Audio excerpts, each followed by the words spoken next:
Wagana fena chitugata chiraganti katonda akola mufe tweyaziza kala tutule waffe basente bekolamu omulimu abakulembeze ba NRM so jaji tunamo omukulu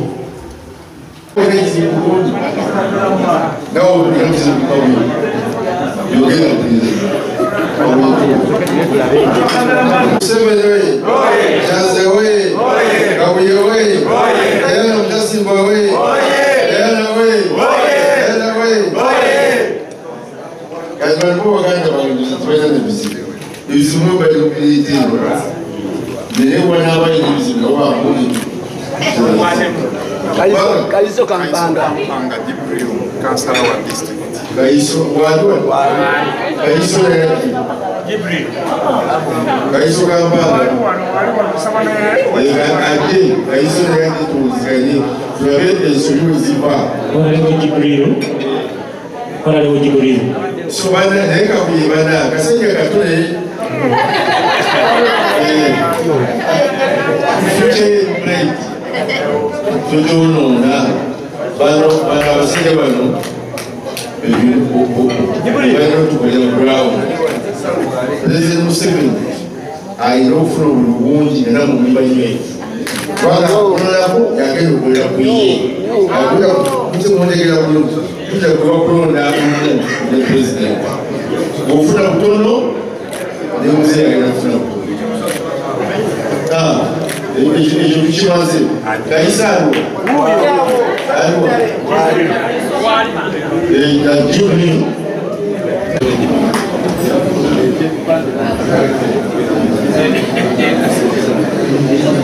someone gave me one kado ke kasera kengero kwawukana n'abantu ojja kwogera naye abalokose okusaba kubigambo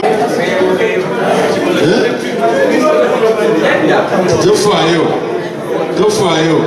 nja kumanyiriza amagambi nebazina abasawa mukaaga RBC na mugambi takkiriza afuluma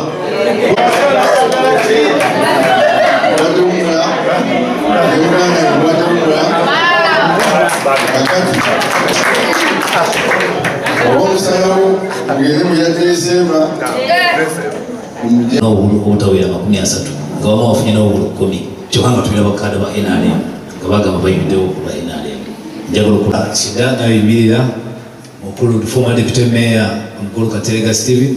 yimirira sebo NRM juu sana mukulu tulinayo kuseke yange nako abantu 21 mwetulireko nakola olwo minisita twagala okuyozayoza olwobwanguzi bwatukako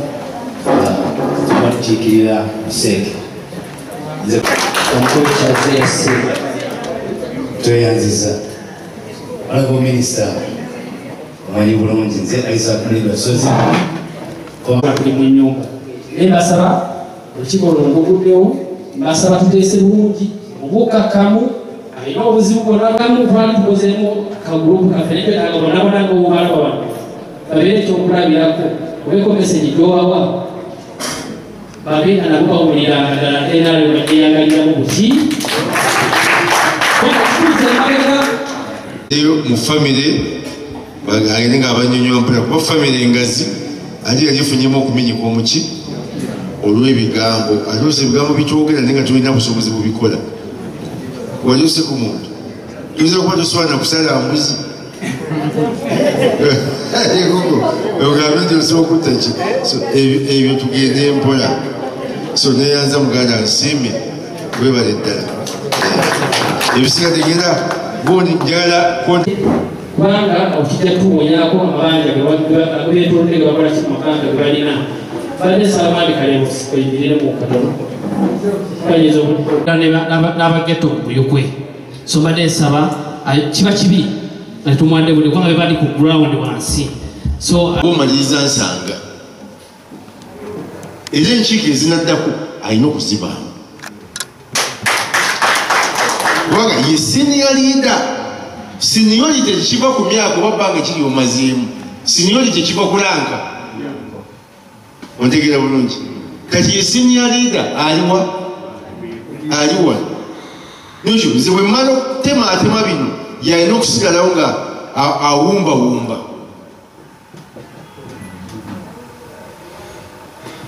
so ndi mukubasaba bino byemubadde mulimu nga mwoli mukweyonoona mukome kati mufulume ffenna nga tuli muntu ki nga bwe mbagambye ntandikira ku kyazze neekabuye balina okugenda mu Njero municipality abantu ne babuuza bakikoze batya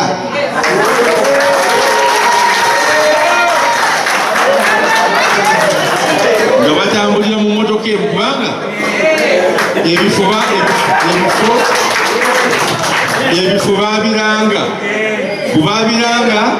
muganda wange kyazze nagandiza ekyobwa mmeera kyende nono najjayo empapula zawamema wa parliament kakati ekibagana okukwatagana wali oyagala kiri oba oyagala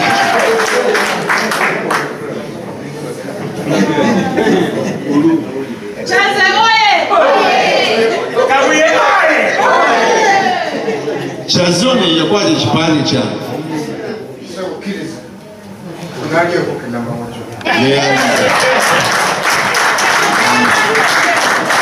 oba yakola ensobi oba teyakola nsobi ku lwenaalema mukole ki n'oli naye tumusaba asonyiwe omusango gube nga gusinze ekkubo akati chairman kubanga mune oli minisita oli chairman naye oli ki nkwegayiridde nno ate njagadde ntampingeko ku masanyalaze ge kubanga bwolabanga bwemba nkwata nseenene nentampinga butampizi kuwaya nga sigenda kusasula biiru nnene mba nyambiddwa kubanga amasanyalaze ago njantampingeko nkwaseeko bano twake kakati kikolebwa ng'omusajja nkwegayiridde ekyo bwoba ogenda kukinkolera nze mmanye nti minisita agenda munoonya bw'aba ali Kampala nkusaba ojje Kampala enkya balina gyenkeere ekyo tukimale bw'aba ali eno nze naavuga kati chairman mu maaso g'abantu bano kubanga kati gosiba ate mumuyitirize nze abatampagira chairman kalangwa tabakuulidde muyinako ekizibu kati bwe namubeerako n'ekizibu gwe yawagira yayitamu kati omusajja amala emyaka 5 ng'akulembera ku lubalaza tulina kukwatagana Kasolo oye! netukola emirimu egy'ekibiina bwe naaba simwagala nga nina omutima omubi ogutasonyiwa bwe naaba nina pate ewange sijja kumuyita kuba kitegeeza taba mukwano gwange naye bwe mba nina emirimu gy'ekibiina gye nina okukola naye kati okukola n'omuntu tekitegeeza kuba ndi mukwano gwo naye woofiisi ebagatta offices zetulimu baze public offices si zaffe z'abantu kati for you want to personalize those offices olowooze mbu yiyo nga ggwe sigoogisooseemu sigogenda kusemba kubeera mu office tunula emabega olabe abaali mu kifo ekyo kyolimu bali luddawa olyokoga nti si magezi go kati omuntu anaatandika okuva n'enkya n'asigaza embeera ezo oyo gwe tugenda okukolako bw'oba osazeewo butatuwagira yawulira ekibiina ogenda owagira bulungi ebya independent byo ffe mu kifo kyo tuteekemu omuntu ki omuntu omulala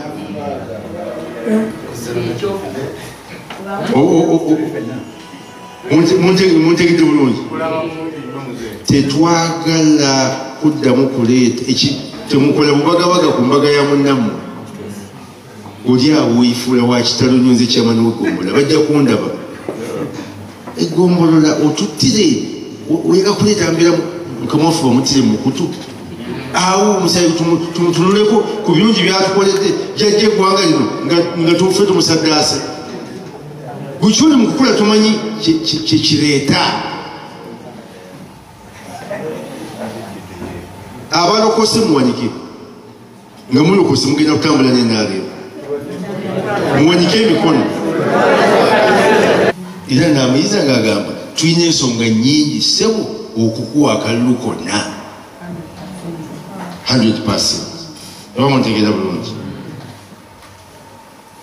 fe tunanyumyako ddi ebyo nga muleeta mpisa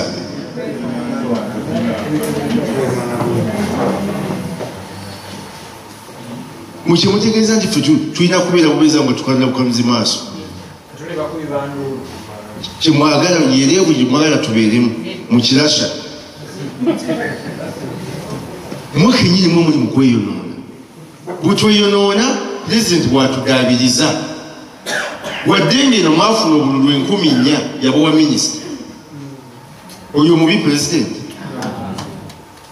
oli mwamu ogumu 4 ye pulezidenti mumuwa 10,000 naye nti kale kambawuli osanga nkyaba n'atereeza kati mwagala kumuwa 2 kati abakolera ki ate nga bala bamuwadde 9 ku 10 please mwekeberemu mwe muli mu kutunda ekitundu kyamu bwe mutegendereza ogenda kusigaza kawugiro buwugirawo kotuddemu kokka muli mu kwerwana minisita Diana Mutasimba muntu w'amaanyi kubanga minisita kyebagambye nti muwa abantu ebitiibwa ebibagwanidde gwe toyinza kujja kwesimba obwesimbi nogaa nti kaakati osinga minisita toddamu kirowooza oli minisita owa gavumenti DPC oba jeno oba ani omuntu yenna alina kuwa saluti nga minisita bwali awo kati olowooza nti fenna tuli bafulaga beera nokyo fenna twenkanye byawukanamu Vice Chairman ate nga gwe ontwala mu Buganda wano kubanga taata wange naye nange nga walaba Jibril babadde akugamba nina ebyankosa bingi olw'ekibiina tuba tetwagala kubyogera naye nga nakosebwa nnyo bakubagamba tosala gwakawala nga tonawulira gwaki kyobola nokusabya honorable minister nti njagala ne honorable oli ajje nga waali nkubuulire nga takisobola kuwakana kintu kyenkoze eki kyenjogedde kubanga ebimu olusozi olowooza nti mpaayiriza nebiriko evidence ekyenina okukola era nsaba minisita nsonyibeerebeera mugamiriza tutambulire wamu obuwanguzi bubwenaabo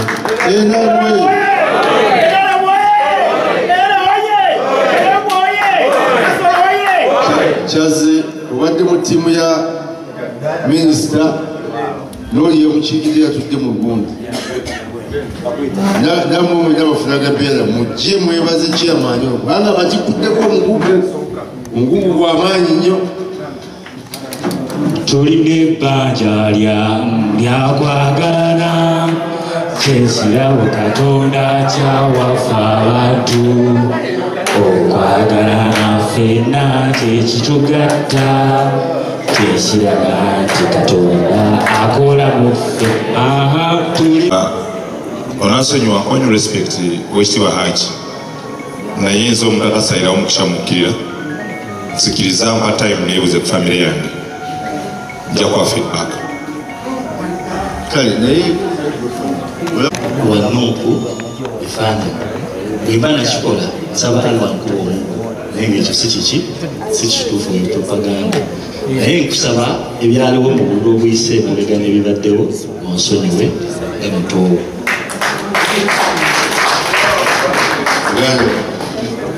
concerning NRM Chiruli ground.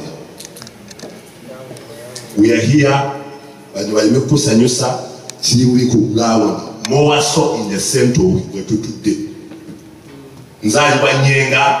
always in the entire district. It is Nyenga Kawono. Omuntu okukakasa nti NRM y'amaanyi tandika woozaalibwa woosula Museveni afunyeyo obumeka. Ekizibu Honorable Minister kye tulina abantu bakuluya bululu bwabwe bagaanye okufa kaluka president w'eggwanga. Basaba baabwe balimu stories fighting ntalo ebyo tebitugasa Honorable Minister. Njagala kutegeeza bwe tulina bisa n'akaluka president w'eggwanga Honorable Minister njagala kutegeeza bonna the entire district bakimanyi nga nze sinala kwesabira nsobola kusaba ka president w'eggwanga ne bamwola ne banvuma ne bakola kyonna on record all over the district and even the nearby districts bakimanyi nti Rose kati NRM city do ndinawa nupu oba okufa kwa nupu oba yawo slogans I'm given the chance oba kelezia oba muzikiti nga siswaka na kusaba kaluka kachaze why kubanga kimanyi sengo omuntu kubako obuzibu bwonna nyenga kibisobola kutuukirira. Nsaba Honorable Minister tusooke twefasayizinge kubanga bino tuliko njagala kutegeeza Honorable Minister tekyogenda malawo mu buyukwe abantu abuyukwe baali mala